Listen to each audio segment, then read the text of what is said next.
Eu quero convidar os irmãos a abrirem a palavra de Deus no livro de Atos. Atos é assim chamado de Atos dos Apóstolos.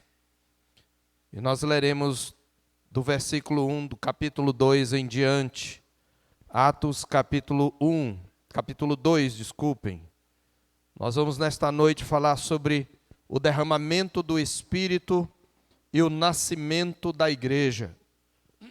Esse é o tema da nossa mensagem, derramamento do Espírito e o nascimento da igreja. Atos 2, do versículo 1 até o 41. Leamos atentamente. Ao cumprir-se o dia de Pentecostes, estavam todos reunidos no mesmo lugar. De repente, veio do céu um som, como de um vento impetuoso, e encheu toda a casa onde estavam assentados. E apareceram distribuídas entre eles línguas como de fogo, e pousou uma sobre cada um deles. Todos ficaram cheios do Espírito Santo e passaram a falar em outras línguas, segundo o Espírito lhes concedia que falassem. Ora, estavam habitando em Jerusalém judeus, homens piedosos, vindo de todas as nações debaixo do céu. Quando, pois, se fez ouvir aquela voz, afluiu a multidão que se possuiu de perplexidade, porquanto cada um os ouvia falar na sua própria língua. Estavam, pois, atônitos e se admiravam, dizendo: Vede, não são, porventura, galileus todos esses que aí estão falando? E como os ouvimos falar, cada um em sua própria língua materna? Somos partos, medos, elamitas, os naturais da Mesopotâmia, Judeia, Capadócia, Ponto e Ásia, da Frígia, da Panfilha, do Egito e das regiões da Líbia, das imediações de Cirene, e romanos que aqui residem, tanto judeus como prosélitos, cretenses e arábios. Como os ouvimos falar em nossas próprias línguas as grandezas de Deus, todos atônitos e perplexos, interpelavam uns aos outros: que quer isto dizer? Outros, porém, zombando, diziam: estão embriagados.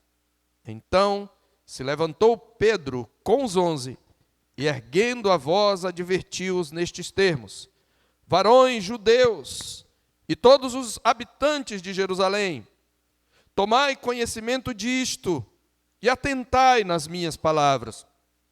Estes homens não estão embriagados, como vindes pensando, sendo esta a 3ª hora do dia. Mas o que ocorre é o que foi dito por intermédio do profeta Joel. E acontecerá nos últimos dias, diz o Senhor, que derramarei do meu espírito sobre toda a carne. Vossos filhos e vossas filhas profetizarão, vossos jovens terão visões, e sonharão vossos velhos. Até sobre os meus servos e sobre as minhas servas derramarei do meu espírito naqueles dias, e profetizarão. Mostrarei prodígios em cima no céu, e sinais embaixo na terra: sangue, fogo e vapor de fumaça. O sol se converterá em trevas e a lua em sangue, antes que venha o grande e glorioso dia do Senhor. E acontecerá que todo aquele que invocar o nome do Senhor será salvo. Varões israelitas, atendei a estas palavras.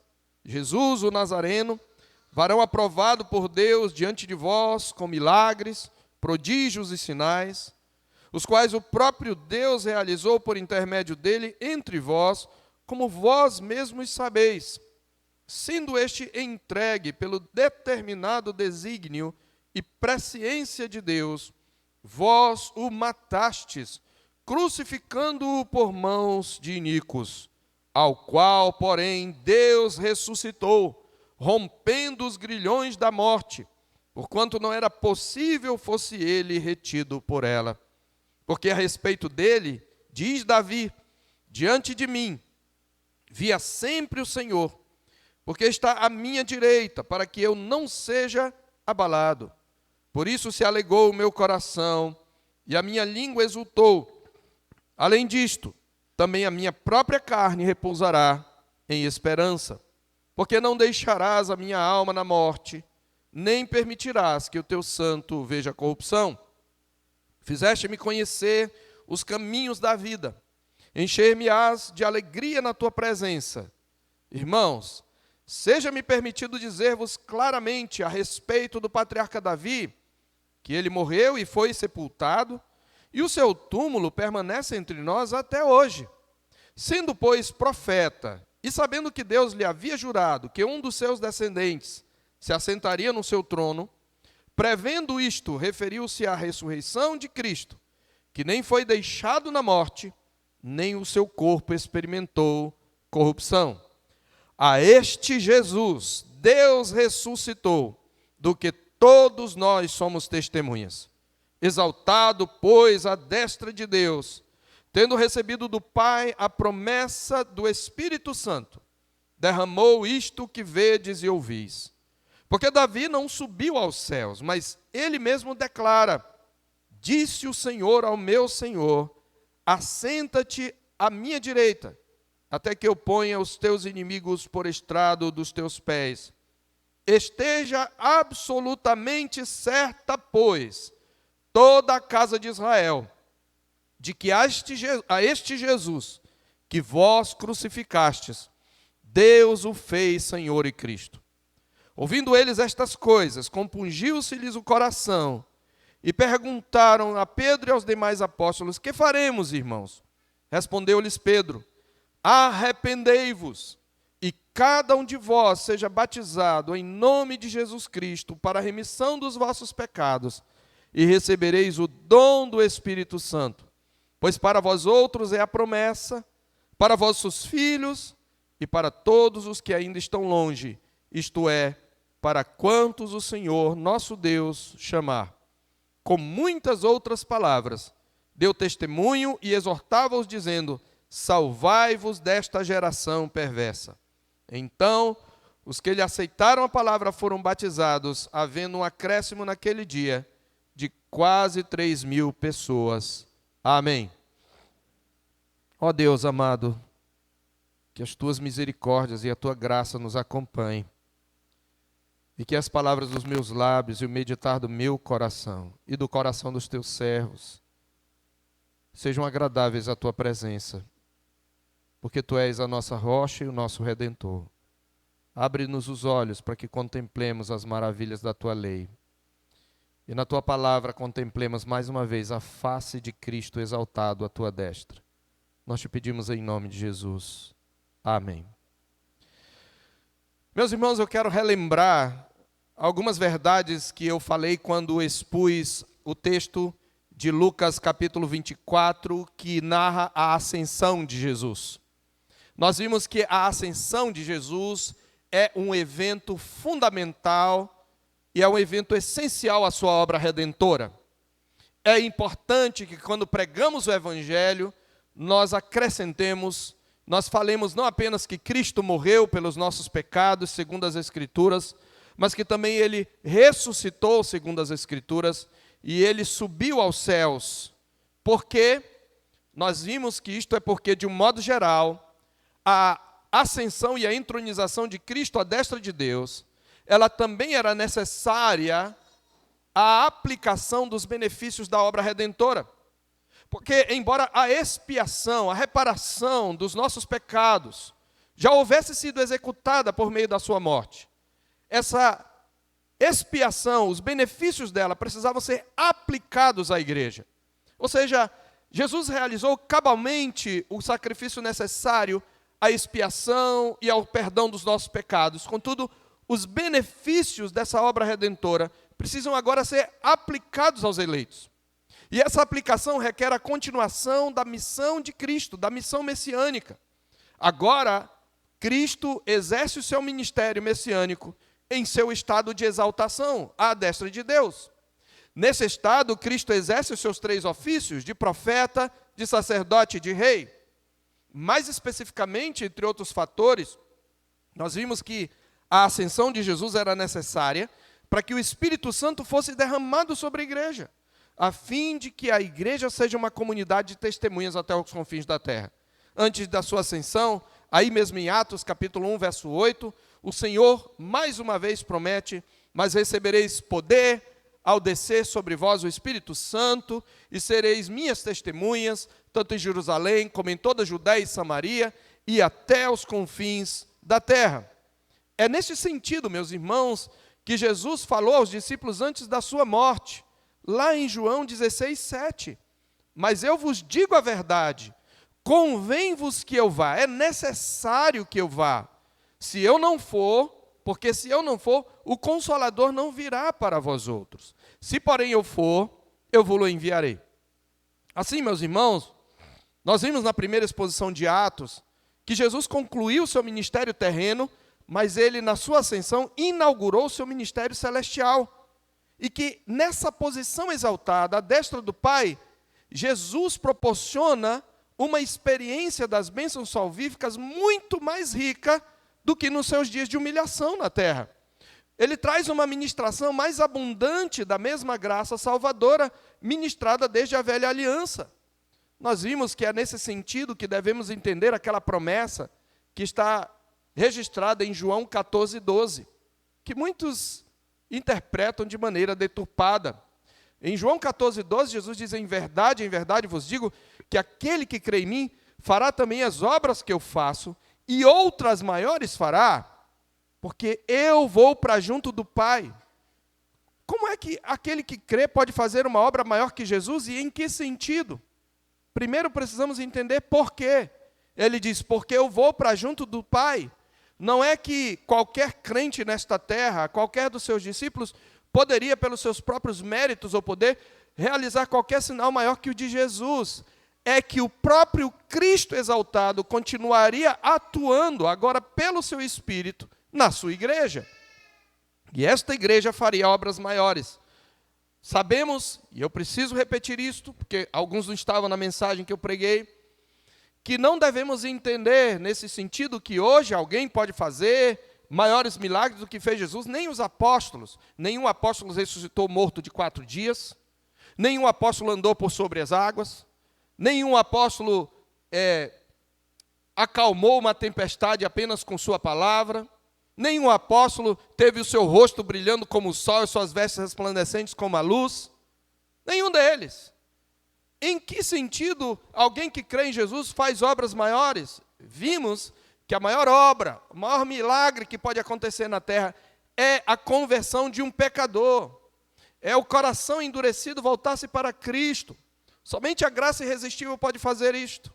E o que nós vimos que os apóstolos fizeram mais do que Jesus em seus dias terrenos foi exatamente pregar de modo que muitos se converteram.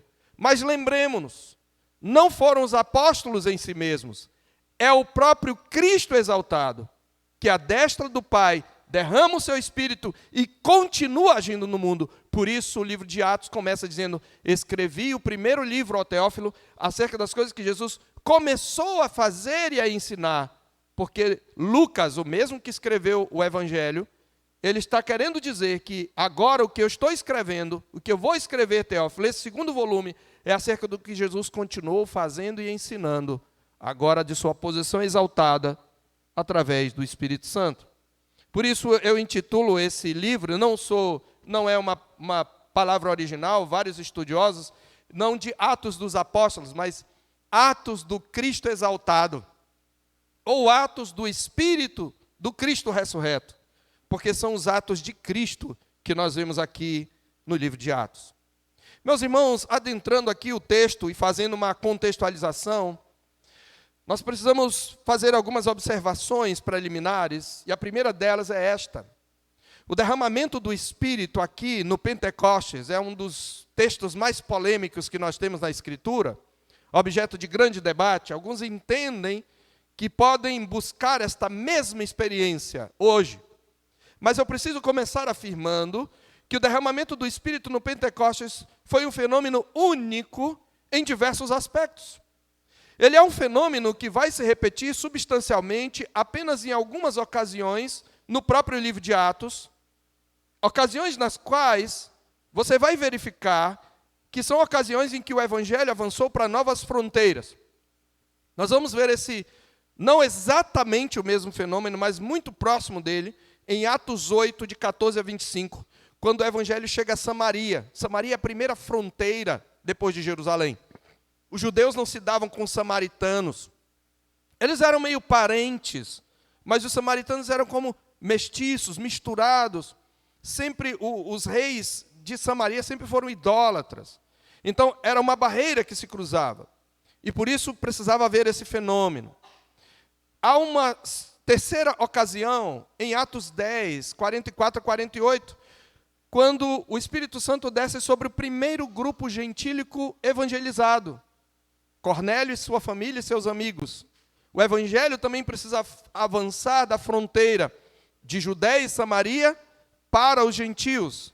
E uma quarta manifestação nós temos entre discípulos de João que não conheciam o batismo cristão em Atos 19, de 1 a 7. Então, esse fenômeno ele não vai acontecer todas as vezes, mas ele vai acontecer apenas essas 4 vezes, mas nesta primeira vez há algumas coisas singulares que acontecem. E o que é interessante, nós só vamos ver isso ao longo das exposições, a ordem dos fenômenos, ela é diferente em cada evento. E em nenhum outro temos, por exemplo, a aparição de línguas como de fogo na cabeça dos que recebem o Espírito Santo. E por que eu estou trazendo essas observações? Porque isto deve nos levar a perguntar, o que é normativo? Você não extrai doutrina de narrativa.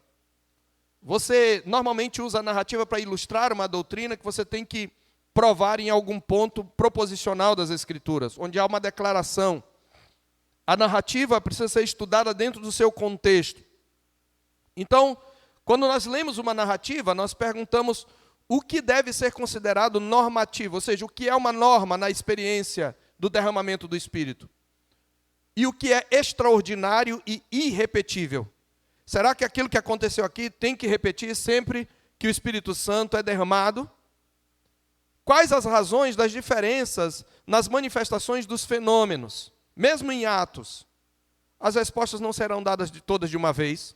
Você terá que vir nos domingos, porque nós vamos expor, se Deus quiser, o livro de Atos. Mas, à medida que formos tratando de cada episódio na série de exposições, nós vamos deixar isso claro. Porém, uma resposta preliminar é que aquilo que é normativo, esse é um ponto importante em interpretação. Estou trazendo aqui um pouco de hermenêutica para vocês. Aquilo que é normativo é o que é comum em todas as manifestações. Ou você sabe que é normativo quando existe alguma declaração muito clara ao final daquela narrativa. Esse não é o caso do falar em línguas. Vejam, por exemplo, a descrição dos convertidos com o sermão de Pedro. Pedro, ele promete no verso 38 que se eles se arrependessem, e se eles fossem batizados em nome de Jesus para a remissão dos pecados, eles receberiam o dom do Espírito Santo. E essa palavra dom não é o dom de línguas, é o Espírito que é o dom.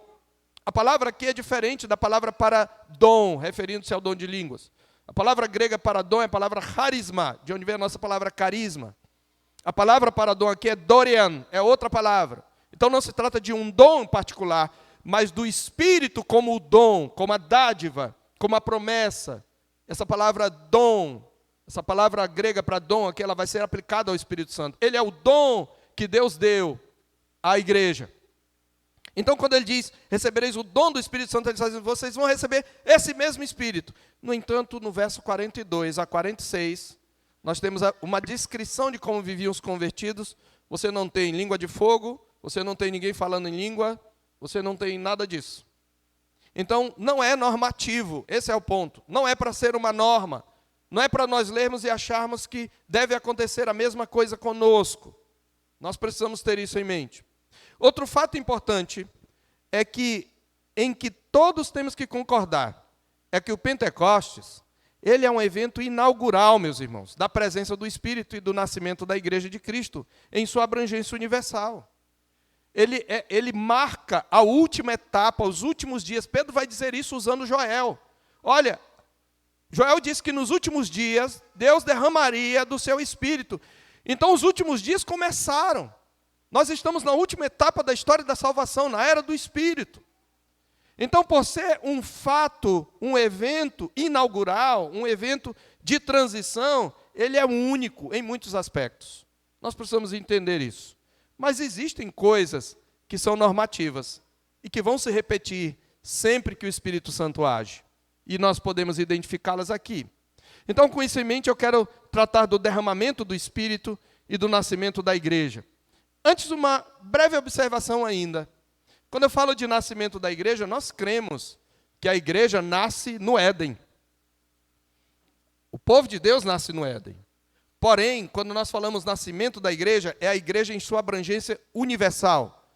Porque na velha aliança, a igreja está circunscrita a um povo, a uma nação, os judeus, com raras exceções de gentios entrando, como Ruth, Raabe, Naamã, etc., apenas como um prelúdio. Mas somente depois da ressurreição de Cristo é que o povo de Deus se torna um povo de todas as nações, se torna universal. Então é por isso que o derramamento do Espírito representa o nascimento da igreja e o início dos últimos dias, os últimos dias na história da salvação. E eu quero dividir essa exposição em cenas. E a primeira cena aqui, que nós vemos aqui é o povo de Deus é invadido pela glória de Deus. Eu quero intitular essa primeira cena desse modo, já para vocês que estão anotando. O povo de Deus é invadido pela glória de Deus. Quem são aqueles, quem são os objetos desse derramamento do Espírito? São aqueles 120, no verso 15, que são mencionados no capítulo 1, verso 15. São aqueles irmãos, 120 irmãos que viram Jesus ser assunto aos céus, entre os quais estavam os 12 apóstolos. E eles viram Jesus ser assunto aos céus, e o Senhor diz, permaneçam na cidade, não se ausentem, diz o capítulo 1, verso 4, até que a promessa do Pai venha sobre vocês. Vocês serão batizados com o Espírito Santo, não muito depois destes dias. E eles foram para um cenáculo e permaneceram perseverando unânimes na oração. E eles, ali, Jesus já tinha passado 40 dias com eles, e mais 10 dias eles deveriam esperar. Jesus não marcou exatamente quando viria, mas ele disse que não muito depois desses dias. E o que acontece é que eles são invadidos pela glória de Deus. Chegou o grande dia, o dia do cumprimento da promessa de Jesus, tantas vezes reiterada, por exemplo, no Evangelho de João, no capítulo 14 e no capítulo 16, Jesus promete várias vezes, e pela última vez em Atos 1:8. 10 dias haviam se passado, meus irmãos, desde a ascensão de Cristo. Lucas traz algumas informações que são importantes. Primeiro, eles não estavam isolados, eles estavam todos reunidos no mesmo lugar. Isto não é acidental, meus irmãos, porque você vai ver Lucas o tempo todo descrevendo que todos estavam no mesmo lugar, todos estavam juntos e tinham tudo em comum. Ele está dizendo que a igreja é uma coletividade, que o crente não vive a vida cristã sozinho, e que a experiência de plenitude do Espírito é uma experiência coletiva, sobretudo. Embora ela possa ser uma experiência individual, ela é preponderantemente, prioritariamente coletiva. Então estavam todos no mesmo lugar, possivelmente em Jerusalém, e chega esse momento, eles estavam reunidos. Lucas faz questão de enfatizar que isso ocorreu ao cumprir-se o dia de Pentecostes. E por que ele diz isso? Isso é mais do que uma cronologia do evento. Ele poderia ter dito 10 dias depois de Jesus ser assunto ao céu, mas ele diz ao cumprir-se o dia de Pentecostes. Lucas está, meus irmãos, aqui a enfatizar que o que ocorreria ali é um cumprimento do sentido pleno, lembra quem veio de manhã? Do sensus plenior, da festa do Pentecostes. E o que é a festa de Pentecostes? Nós vimos sobre a festa de Pentecostes, quem vem de manhã sabe disso, ela é mencionada pela primeira vez em Êxodo 23. Aqui, ela é mencionada como festa da cega, dos primeiros frutos, no verso 16. Mas em Êxodo 34, de 18 a 23, é mencionada como Pentecostes, ou festa das semanas. Essa palavra Pentecostes vem do grego, e O Velho Testamento foi escrito em hebraico. Em Levítico 23, de 15 a 22, em Êxodo 34, de 18 a 23, nós temos uma descrição da festa do Pentecostes. Isso é importante. Quando Lucas fala isso, ele está falando porque ele quer chamar a atenção para o significado da festa do Pentecostes. E que festa é essa? Era uma festa de colheita. Está lá em Êxodo 23. Quando os judeus colhiam os primeiros frutos, como está escrito na sequência do versículo, lá de Êxodo 23, e diz respeito à atividade da colheita em si, especialmente da colheita de grãos, como o trigo e a cevada. Ela também é conhecida como festa das semanas. E essa palavra Pentecostes, ela vem porque a tradução grega do Velho Testamento, lá por volta do século II, que é a Septuaginta, ela traz essa palavra Pentecostes. Por quê? Porque a festa do Pentecostes, ela acontecia 50 dias depois da Páscoa. A Páscoa lembra disso, irmão, é importante para a história da salvação. A Páscoa celebrava, no Velho Testamento, a libertação do povo do Egito.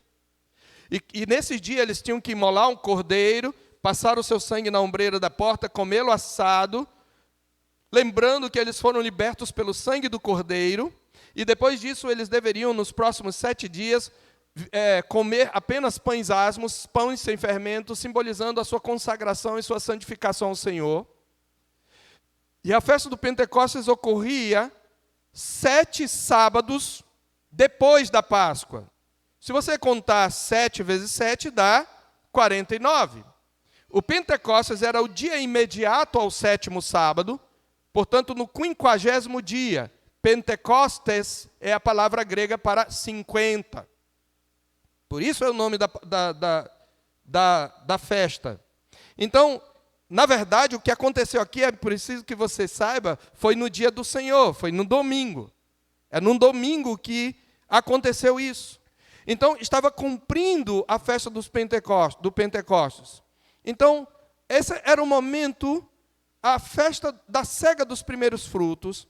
Nessa festa, a igreja da Velha Aliança, Israel, celebrava a provisão inicial do Senhor, que prenunciava uma colheita abundante. Presta atenção, crente.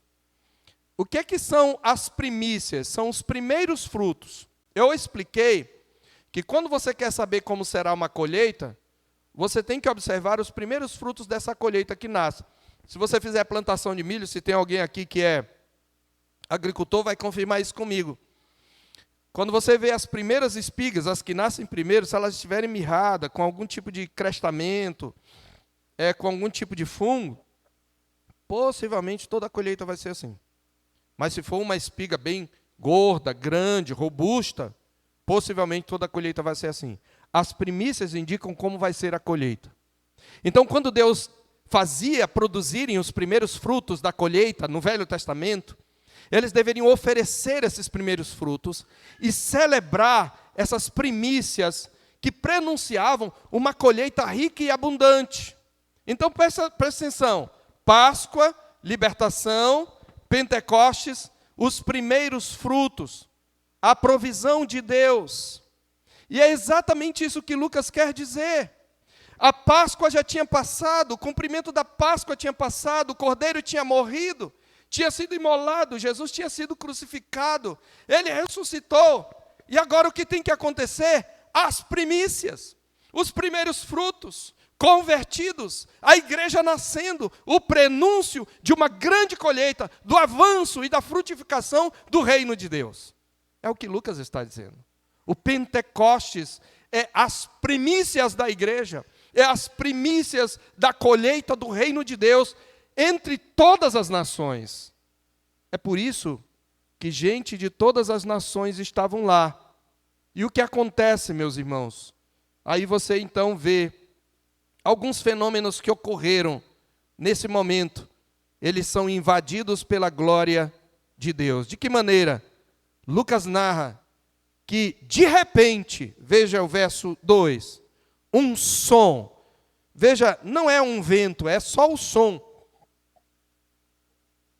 Não houve vento, mas houve o som como de um vento impetuoso. Quando Lucas diz como, é porque é algo que ele não consegue mensurar, ele não consegue descrever, então ele descreve segundo o fenômeno natural mais próximo daquilo.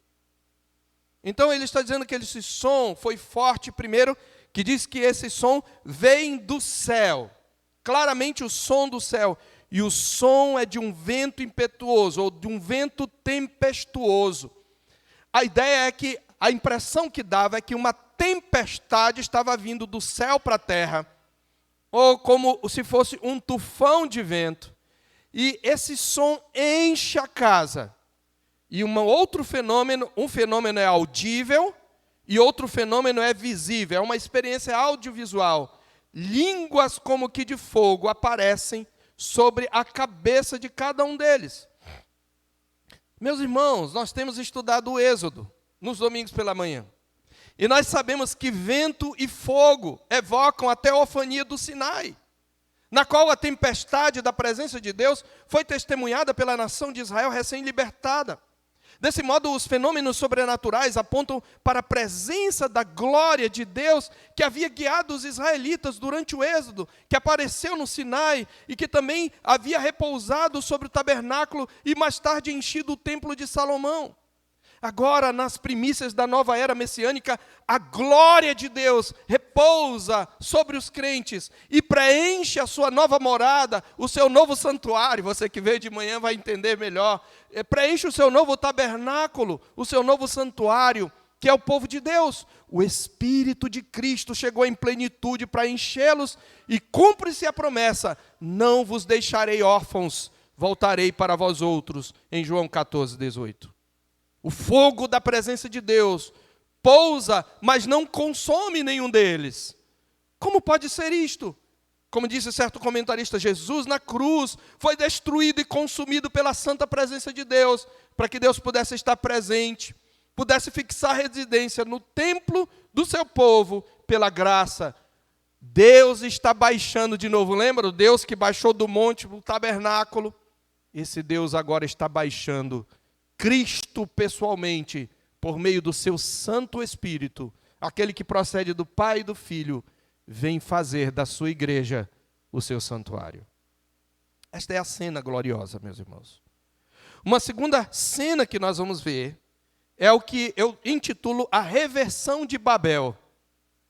Ocorre aqui a reversão de Babel. O que é a reversão de Babel?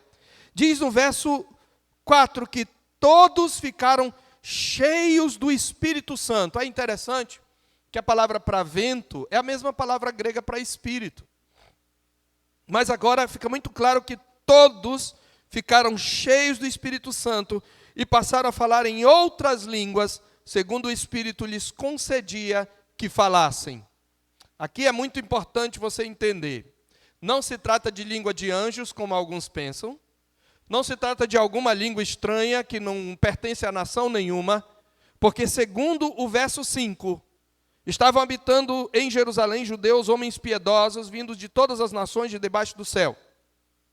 E quando se fez ouvir aquela voz, afluiu a multidão, que se possuiu de perplexidade, de espanto, porque cada um os ouvia falar na sua própria língua. Então é língua nacional. Então a gente já começa a derrubar algumas teses errôneas entre alguns evangélicos, né? Não é uma língua estranha que você fala e ninguém entende, mas aqui cada um, deixa eu explicar para você. O Pentecostes era uma festa anual. E os judeus de todas as nações, você sabe que judeu, ele é judeu mesmo que ele nasça no Brasil, nos Estados Unidos, onde for.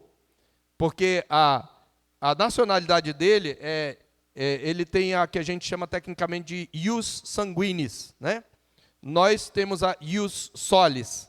Ius solis é quando você tem uma nacionalidade baseada no solo que você nasceu. Ius sanguínea é a nacionalidade baseada na sua descendência, da sua ascendência. Então, na época que o povo foi para o cativeiro babilônico, eles se espalharam entre as nações. E muitos deles não voltaram na época de Esdras e Neemias. Eles ficaram lá, tiveram filhos, e alguns judeus nasceram lá. Paulo, por exemplo, nasceu na Cilícia. Era em Tarso, na Cilícia. Então, esses judeus eram chamados judeus helenistas. Então, no entanto, eles praticavam o judaísmo. Então, na época das festas, eles vinham para Jerusalém. Mas eles não falavam hebraico. Nem sequer os da Palestina, a maioria falava hebraico, eles falavam aramaico. O hebraico era uma língua mais circunscrita aos mestres e à Bíblia, porque eles adquiriram o aramaico lá na Babilônia, que é a língua da Babilônia. Então, o que você tem aqui é judeu parto, judeu medo, judeu elamita, judeu mesopotâmico, judeu capadócio, judeu asiático, judeu da frígio, judeu da Panfilha, judeu egípcio, judeu líbio, judeu de Cirene. Eles falavam cada um línguas diferentes.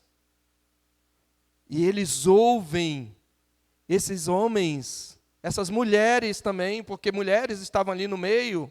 Elas são citadas, algumas delas aqui, no versículo 14 do capítulo 1, falando línguas, mas o fenômeno era principalmente no ouvir. Cada um ouvia na sua própria língua.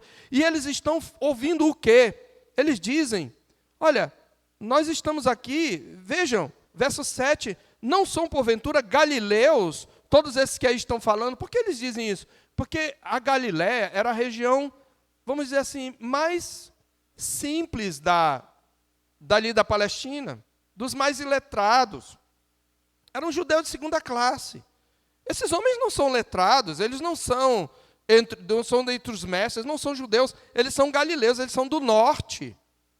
Eles são do norte. Então, como é que nós ouvimos esses homens falarem?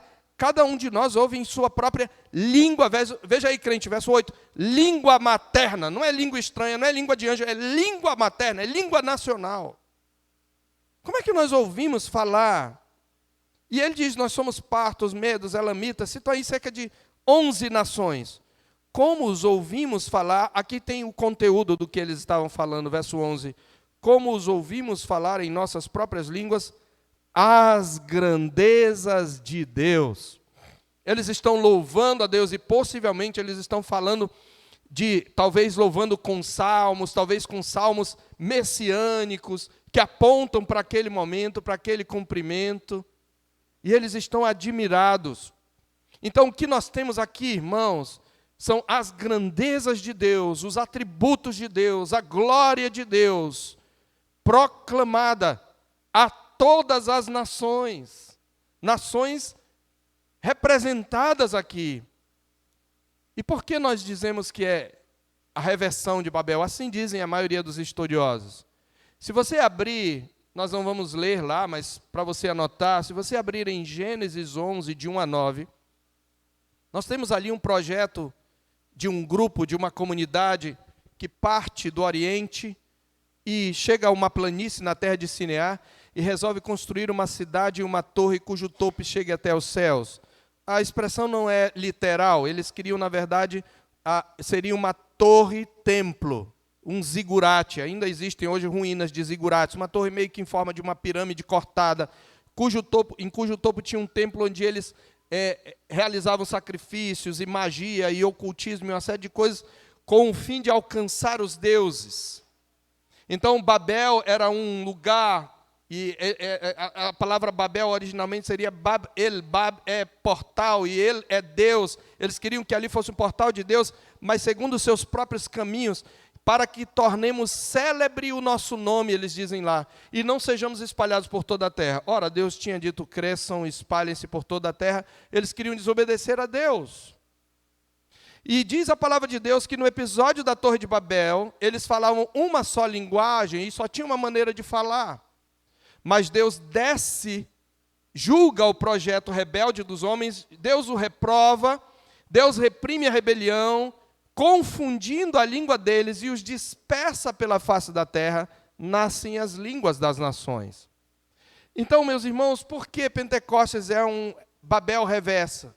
É que o fenômeno das línguas em Pentecostes representa um movimento reverso de redenção, no qual Deus leva o seu povo a falar várias línguas para atrair aquelas nações que Deus havia espalhado, atraí-las a Cristo. E o que nós temos aqui no avanço do Evangelho os efeitos do pecado sendo desfeitos e o reino de Deus sendo implantado. Além disso, meus irmãos, as pessoas que ali estavam, embora nascidas em diferentes nações, pertenciam à linhagem de Israel. Desse modo, Deus também está cumprindo a sua promessa de curar o povo dividido de Israel e de unificá-lo sob o reinado de Messias, filho de Davi. Entre essas profecias, para você estudar em casa, está a de Ezequiel 37, de 15 a 28. Ezequiel 37, 15 a 28. Deus promete unir o reino dividido de Israel. Então Israel agora está unido pela convocação do Espírito de Cristo. Então este é o fenômeno que ocorre aí. Nós temos então, em terceiro lugar, a transformação do caráter dos discípulos. Você tem, veja, invadidos pela glória de Deus. Eles são invadidos pela glória, pelo Espírito. Isso provoca a reversão do juízo de Deus, a reversão de Babel. O evangelho é pregado a várias nações. Mas em terceiro lugar, você tem uma transformação do caráter dos discípulos. Veja quem toma a palavra. Aquele que negou a Jesus. Aquele que se acovardou no momento mais difícil, no momento crucial do ministério do Senhor. Aquele inconstante, Pedro. Juntamente com os 11, eles também se levantam. Mas Pedro toma a palavra. E Pedro agora não é mais um covarde. Ele vai agora pregar o evangelho destemidamente. Ele será preso, ele será chicoteado, ele será ameaçado. E no final ele será morto, crucificado de cabeça para baixo. Mas o Espírito de Deus deu coragem para testemunhar. Lembra que Jesus falou? Quando chegar a hora, não se preocupem com o que vocês vão dizer, porque naquela hora o Espírito Santo vai lhes dar o que falar. E Deus está cumprindo. E você tem então a transformação do caráter dos discípulos. Em quarto lugar, vem uma cena maior que é uma espécie de discurso, é o sermão de Pedro. Então você tem, e aqui é algo normativo que você vai encontrar sempre. Como fruto do derramamento do Espírito e da plenitude do Espírito, nós temos uma pregação bibliocêntrica e cristocêntrica no poder do Espírito. Eu vou repetir. Uma pregação bibliocêntrica e cristocêntrica no poder do Espírito. O que é isso? Bibliocêntrica quer dizer uma pregação centrada nas Escrituras. O Espírito Santo baixou com poder, meus irmãos. Há uma verdadeira teofania em cima da cabeça dos discípulos. Mas o Espírito Santo não prescinde da Escritura para falar. O Espírito Santo, na boca de Pedro, vai citar a sua própria Escritura. Isto nos lembra uma grande lição: o Espírito Santo não age à parte da Escritura. O que eu quero dizer? Ele não age contrário à Escritura. Embora ele esteja acima da sua palavra escrita, ele nunca a contradiz. É por isso que nós precisamos entender, o Espírito Santo fala na Escritura. O sermão é bibliocêntrico. Veja aí, Pedro diz, porque alguns dizem assim, eles estão bêbados. Olha a explicação que eles dão. Eles estão ouvindo louvores na sua própria língua, mas o homem incrédulo é sempre assim, ele dá uma explicação mais estapafúrdia para não crer. Eles estão bêbados.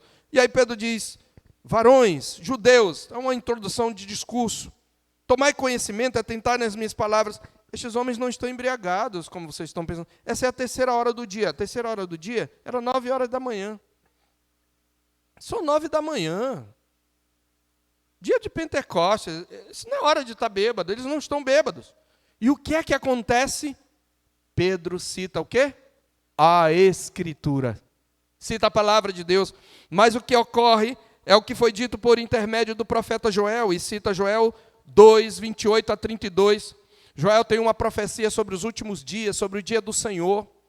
E lá está escrito: e acontecerá nos últimos dias, diz o Senhor, que derramarei do meu espírito sobre toda a carne, vossos filhos e vossas filhas profetizarão, vossos jovens terão visões, e sonharão vossos velhos, até sobre os meus servos e sobre as minhas servas derramarei do meu espírito, naqueles dias e profetizarão, mostrarei prodígios em cima no céu, e sinais embaixo na terra, sangue, fogo e vapor de fumaça, o sol se converterá em trevas e a lua em sangue, antes que venha o grande e glorioso dia do Senhor. Joel profetiza todos os acontecimentos que precedem o dia do Senhor, aquele dia do juízo final.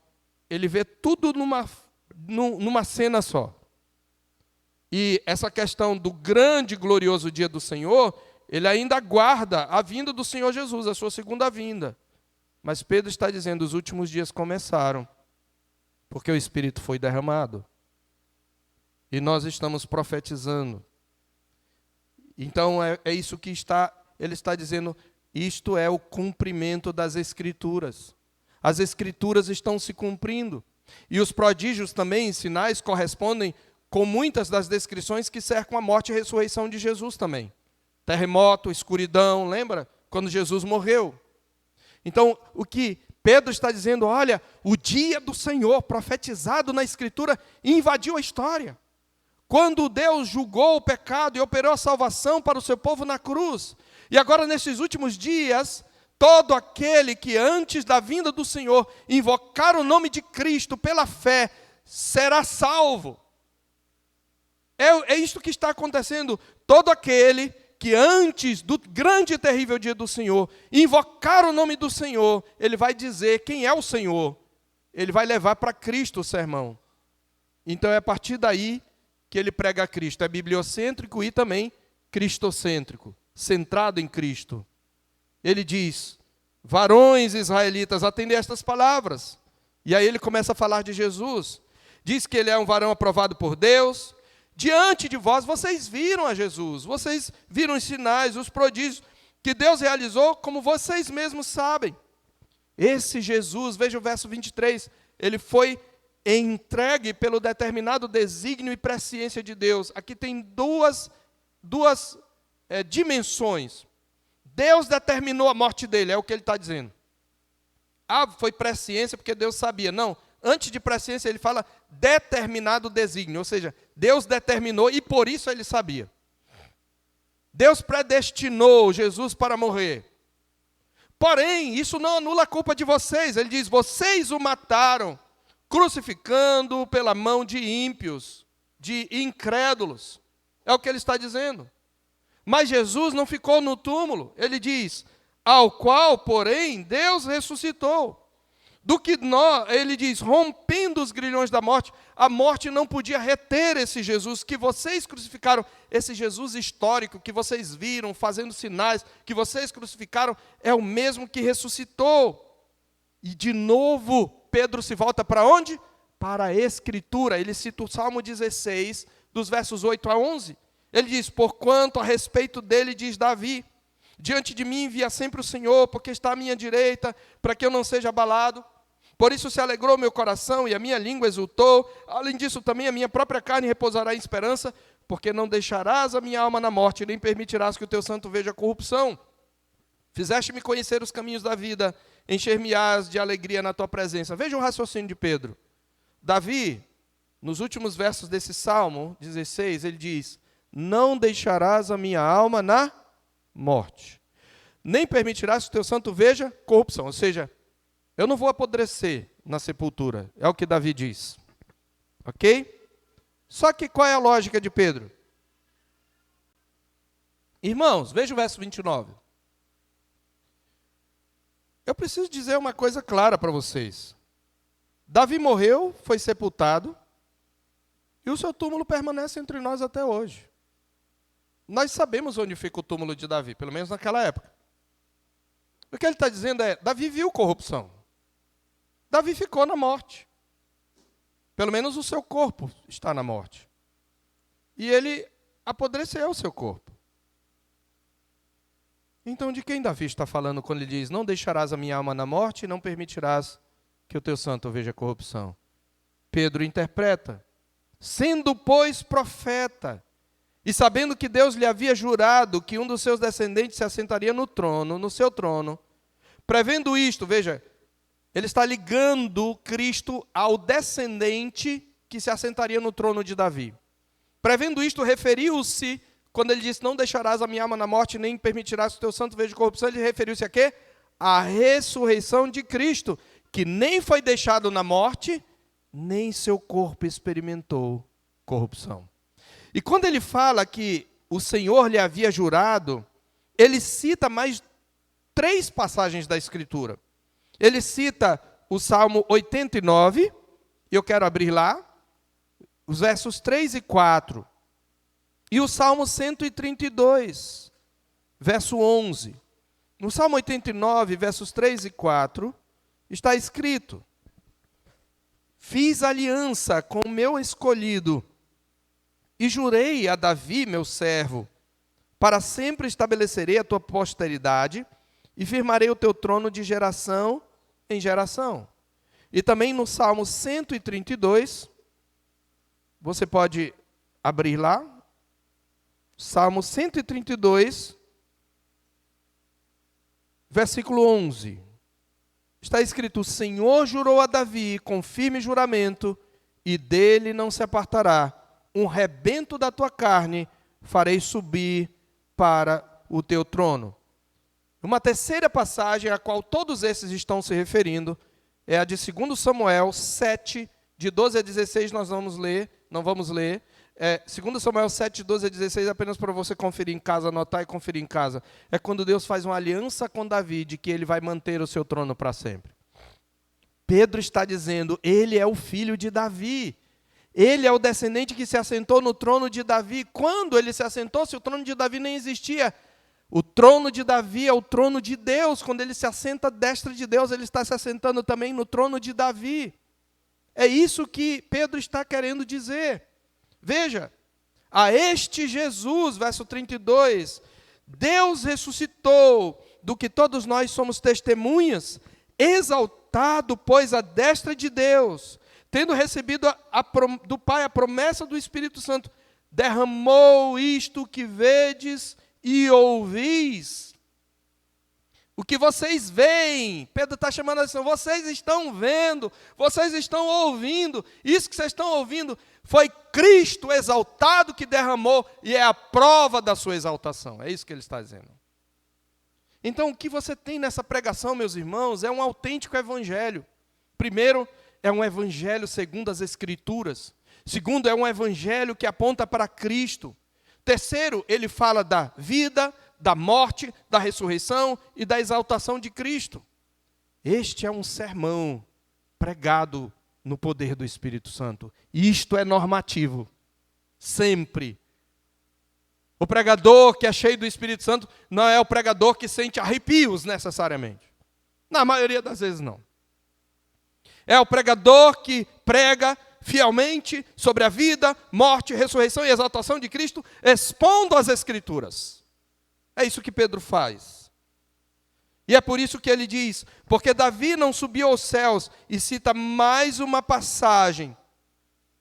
Mas ele mesmo declara, e cita o Salmo 110, verso 1, disse o Senhor ao meu Senhor, assenta-te à minha direita, até que eu ponha os teus inimigos por estrado dos teus pés. Ele está enfatizando, Cristo está exaltado à destra de Deus, e ele está colocando os seus inimigos debaixo dos seus pés. E ele termina de maneira apoteótica. Que coisa maravilhosa, esse homem que negou a Jesus. Esteja absolutamente certa toda a casa de Israel, que esse Jesus que vocês crucificaram, Deus o fez Senhor e Cristo. Todo que invocar o nome do Senhor será salvo. Ele é o Senhor que tem que ser invocado. E se você ainda não invocou, se você ainda não creu nele, não o confessou, você está perdido, você precisa se converter a Jesus. E diz a palavra de Deus, ele está dizendo que o Jesus histórico é o mesmo Cristo exaltado, e o derramamento do Espírito é fruto e evidência do seu reinado espiritual, do seu reinado celestial. Pedro então diz, ele foi exaltado e ele derramou o que vocês veem. Cristo continua no seu ministério de expansão no reino de Deus, por ele implantado agora por meio da igreja. E o que nós temos como resultado? A última cena. A conversão de pecadores pelo poder do Espírito Santo. Ouvindo eles estas coisas, compungiu-se-lhes o coração. Essa palavra compungir, ela é tirada de uma palavra que traz a ideia de um ferrão, daquele aguilhão que se usava para espetar o boi que era muito brabo e gostava de dar coice. Ou que se usava nos escravos para não recalcitrarem. A ideia é que o coração deles foi ferroado. E veja o que acontece quando o Espírito Santo toca. Eu queria fazer uma observação aqui muito interessante. O apelo não veio do pregador, veio dos convertidos. Nós não precisamos fazer apelo. O apelo vem do convertido. O que faremos? E agora? O que faremos, irmãos? O que é que a gente tem que fazer para a gente ser salvo? Para a gente ter esse Cristo? Para a gente receber esse dom? O que a gente tem que fazer? A pregação cheia do Espírito não precisa de apelo. Quando o Espírito Santo toca o coração, quem apela é o pecador. É por isso que nós não fazemos apelo aqui na igreja. Mas se você quiser, pode nos procurar. E diz que Pedro responde: arrependei-vos, e cada um de vós seja batizado em nome de Jesus Cristo para a remissão dos pecados. O batismo é um sinal de fé. É como dizer: arrependei-vos e crede, e vocês vão receber o Espírito Santo. Basta você se arrepender e crer, você vai receber o mesmo dom. É o que ele está dizendo. E a promessa não é só para vocês, é para os seus filhos. O sinal é também para os seus filhos, para os que estão longe, para quantos o Senhor Deus chamar. E eles terminam dizendo: salvem-se dessa geração perversa. O que Jesus diz: aquele que crê fará as obras que eu faço, e outras maiores fará. Aqui está uma coisa que os apóstolos fizeram maior que Jesus. Nos seus dias terrenos, lembre, é Cristo exaltado que está fazendo. Não há uma distinção, mas eu estou falando, interpretando e aplicando o texto. Então os que lhe aceitaram a palavra foram batizados. Quanto foi a congregação que Jesus deixou? 120. Diz que houve um acréscimo naquele dia de quase 3.000 pessoas. Essas foram as primícias. Aquele que crê em mim, maiores coisas fará. Conversão de almas, queridos. Avanço do reino de Deus por meio do Evangelho. Essas são as maiores coisas. Eu quero concluir rapidamente, porque já fiz várias aplicações. Apenas reforçando alguns pontos. O que é normativo aqui? O que é normativo em tudo que nós vimos? O que é normativo é o poder do Espírito Santo nos capacita a pregar o Evangelho a todas as nações. Um dos maiores sinais do Espírito Santo é a igreja indo e pregando o Evangelho a todas as nações e Cristo convertendo vidas. Segundo, o poder do Espírito Santo não opera à parte das Escrituras. A mensagem cheia do Espírito Santo, a mensagem em que a plenitude do Espírito Santo é uma mensagem bibliocêntrica. Terceiro, o poder do Espírito Santo não é para chamar a atenção para nós e nem para o próprio Espírito Santo, mas para Cristo. A verdadeira pessoa cheia do Espírito vai chamar a atenção não para os sinais, mas para Cristo. É Cristo que deve ser central. Você quer identificar uma igreja cheia do Espírito? É uma igreja cristocêntrica, é uma igreja bibliocêntrica, a igreja que é cheia de sinais, cheia de supostos prodígios, mas pouca Bíblia, não tem nada de Espírito Santo. Porque o Espírito Santo, ele exalta Cristo e ele o faz expondo e aplicando as Escrituras. É por isso que nós precisamos estudar as Escrituras e pregar o Evangelho. É para isso que recebemos o poder do Espírito. Não é para resolver nossos problemas, não é para nos dar prosperidade, é para pregar o Evangelho, é para dar testemunho de um Cristo que viveu, morreu, ressuscitou, subiu aos céus e está à destra de Deus e reina absoluto. E esta é a nossa missão, queridos. O Espírito já está entre nós. Ele já desceu. Nós não vamos esperar nenhum vento impetuoso. Nós só precisamos andar no Espírito, encher-nos do Espírito. Nós lemos a passagem, encher-nos do Espírito como? Falando entre vós com salmos, escritura. Entoando e louvando de coração o Senhor com hinos e cânticos espirituais, com gratidão em vosso coração. É assim que nós caminhamos na plenitude do Espírito. Então, se você quer ser cheio do Espírito, venha para o culto, cante ao Senhor, leia a Escritura, pregue o Evangelho na dependência de Deus. E você verá o poder do Espírito Santo usá-lo de maneira a converter vidas. Que o Senhor Deus aplique a sua palavra ao nosso coração. Vamos orar. Louvamos o teu nome, ó Deus, pelo teu Espírito. Espírito Santo poderoso, que é o responsável pela conversão, pela regeneração, pela santificação. Que é aquele que aplica as bênçãos da obra redentora de Cristo. Aquele que nos leva a crer, e quando nós cremos no Evangelho da nossa salvação, ele nos sela. Ele é o penhor da nossa herança. Louvamos o teu nome pelo bendito Espírito Santo que o Senhor nos enviou.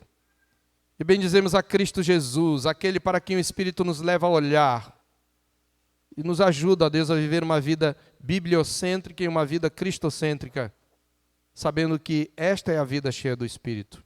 E uma vida em que preguemos o Evangelho destemidamente.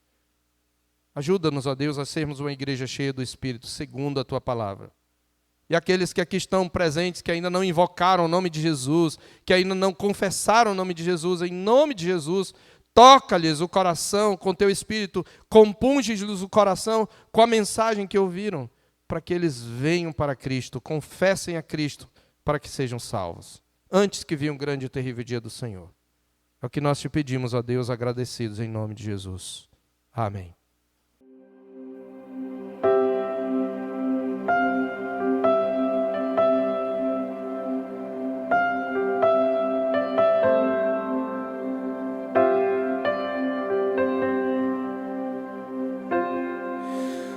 Tu és bem-vindo aqui.